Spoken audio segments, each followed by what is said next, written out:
हर हर महादेव। नमस्कार, मैं पंडित मुकेश शास्त्री, नासिक त्र्यंबकेश्वर। मैं आज का विषय लेके आया हूँ काल सर्प। परंतु बहुत से लोगों का बोलना है कि आप हिंदी भाषा में बोलते हैं, हिंदी भाषी ब्राह्मण है, परंतु इसका यह उद्देश्य नहीं है। हिंदी भाषा एक नेशनलाइज भाषा है, इसलिए उसका प्रयोग किया जाता है, क्योंकि 90% लोग बाहर के होते हैं, इसलिए हिंदी भाषा सबको समझ में आती है। बाकी आप कहेंगे तो आज का जो मैं काल सर्प के ऊपर पूजन का जानकारी देने आया हूँ वो मराठी में देने आया हूँ। तो आइए मैं मराठी में आपसे संवाद करता हूँ। नमस्कार, मी पंडित मुकेश शास्त्री, नाशिक त्र्यंबकेश्वरच्या नगरीमध्ये आपलं सर्वांचं सहर्ष स्वागत करतो। आजचा विषय आहे कालसर्प। कालसर्प म्हणजे काय? काल म्हणजे वेळ, काल म्हणजे मृत्यू, सर्प म्हणजे सर्पजाल, सर्प म्हणजे बंधन, नकारात्मक ऊर्जाचा प्रभाव वाढवतो आयुष्यामध्ये, त्याला कालसर्प म्हणतात। याचे 12 प्रकार असतात। जसं कुंडलीमध्ये कालसर्प निर्माण कुठून होतं तर राहू आणि केतू याच्या अंतरकालामध्ये आतमध्ये जेव्हा सर्व ग्रह येऊन जातात तेव्हा या कालसर्पाचा दोष निर्माण होतो। काही लोक त्याला योग म्हणतात, पण योग नव्हे। योग पॉझिटिव्ह एनर्जी वाढवतो, दोष हा नेगेटिव्ह एनर्जी वाढवतो। जसं फॉर एक्झाम्पल लग्न स्थानामध्ये राहू असेल आणि त्याच्या एकदम ऑपोजिटमध्ये केतू असेल सप्तम स्थानामध्ये, तर अनंत कालसर्प होतो। हा कालसर्प व्यक्तीच्या स्वभावामध्ये त्रास निर्माण करतो, स्वभावामध्ये नकारात्मक ऊर्जा प्रबल होते। म्हणजे थोडक्यात बोलण्याचा प्रयत्न करत असेल तर भलतंच काहीतरी निर्णय होईल, निर्माण होणार। वाद जास्त होतील, संवाद कमी होईल। दुसरं, स्वभाव थोडं चिडचिड असतं माणसाचा, कारण नसताना व्यक्ती भांडत बसणार। व्यक्तीचा रंग, त्याच्यामध्ये चेहऱ्यावर दाग होण्याचे संकेत, मार लागण्याचे संकेत जास्त वाढतील। आणि दुसरा कालसर्प जो आहे तो धनस्थानाला प्रभावित करतो, म्हणजे आर्थिक स्थिती बिघडवतो। तर अर्थ प्रॉब्लेम असतं, कर्ज बाजार वाढत जातं, व्यक्तीचं धन संचय होत नाही, पैसा टिकत नाही आणि आपल्या सोबत चुकीचं कार्य होतो।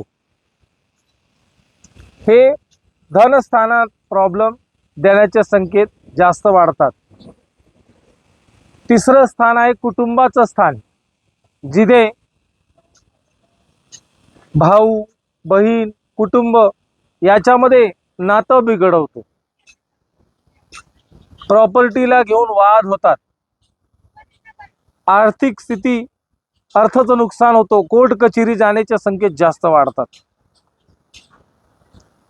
चौथा कालसर्प जो आहे शंखपाल नावाचा, पहिला अनंत आहे, दुसरा कुलिक आहे, तिसरं वासुकी आहे, चौथा शंखपाल। हा मातृस्थानात लागलेला आहे। जिथे तुमची इमोशन्स असतील, जिथे तुमचं ममत्व असणार, त्या ठिकाणी याचा प्रभाव वाढणार आणि आई वडिलांसोबत संबंध बिघडवतो। एवढंच नव्हे, प्रेम जिथे असेल तिथे रिलेशन मेंटेन होऊ देणार नाही, रिलेशन खराब करणार। पाचवं कालसर्प पदम नावाचा कालसर्प आहे। पदम नावाचा कालसर्प हा व्यक्तीच्या शिक्षणामध्ये, हा व्यक्तीच्या संततीमध्ये, हा व्यक्तीच्या करिअरमध्ये, हा व्यक्तीच्या प्रेम संबंधामध्ये रिलेशन खराब करणार। पिता पुत्रांमध्ये शाब्दिक मतभेद होतील, शब्द जुळणार नाही, एज्युकेशन होऊ देणार नाही। प्रेम संबंध असेल तर तिथे रिलेशन गॅप होईल, संबंध तुटून जातील, असले संकेत। व्यक्तीच्या शरीरामध्ये नकारात्मक ऊर्जा प्रभाव जास्त वाढणार। षष्ठम स्थानात कालसर्प हा रिपुस्थान म्हटलेला गेला आहे। रिपुस्थान तुमचे शत्रू वाढवणार, शारीरिक वेदना होतील, शारीरिक त्रास होईल, रोगाने ग्रसित राहील माणूस, आपले प्रतिद्वंदी जास्त वाढणार, हे त्याचे संकेत आहे. त्या कालसर्पाचं नाव आहे महापद्म. सप्तम स्थानाचा कालसर्प आहे तक्षक. हा व्यक्तीच्या जोडीदाराच्या ठिकाणी, हा पती पत्नीच्या ठिकाणी. तुमचे चांगले वैवाहिक जीवन असेल तर नकारात्मक ऊर्जाने भरतील आणि वैवाहिक जीवन त्रस्त होणार.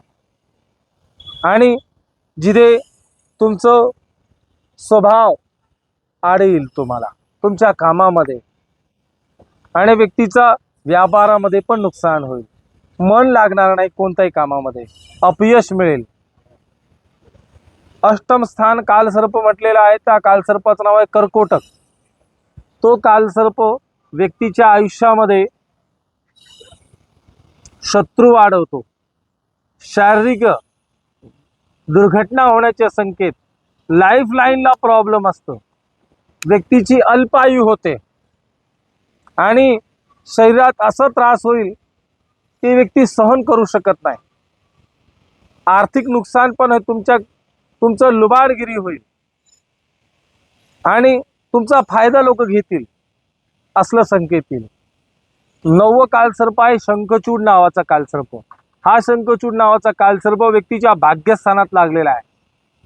भाग्यहीन कर्महीन, कर्महीन देवाच्या भरोश्यावर बसतो, भाग्यहीन काम तर करतो पण भाग्याची साथ मिळणार नाही, अशाच व्यक्तीला शंखचूड कालसर्प म्हटलं गेलेलं आहे. आणि 10वं कालसर्प आहे घातक. घातक कालसर्प व्यक्तीच्या आयुष्यामध्ये,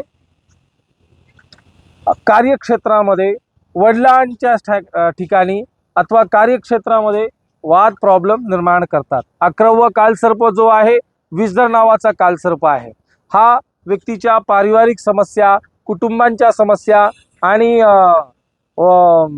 जे पण आपलं कार्यक्षेत्र आहे त्याच्यामध्ये बाधा निर्माण करतो. 12वं कालसर्प हा व्ययस्थानात आहे. व्ययस्थानात म्हणजे जे आपलं गुंतवणूक केलेली आहे तो नुकसान करण्याचे संकेत जास्त वाढवणार. जे तुम्ही एकत्र केलंय तुमच्याकडनं निघून, जसं जसं हातामध्ये वाळू आपण ठेवतो रेगिस्तानाची, तर ते जेवढं आपण एकत्र संच करण्याचा प्रयत्न करणार तेवढं ते निघून जाणार. तसे हे 12 प्रकारचे कालसर्प आहे. याच्यामध्ये काही कळालं नसेल तर अवश्य मला विचारा. मी पंडित मुकेश शास्त्री, नाशिक त्र्यंबकेश्वर. हर हर महादेव.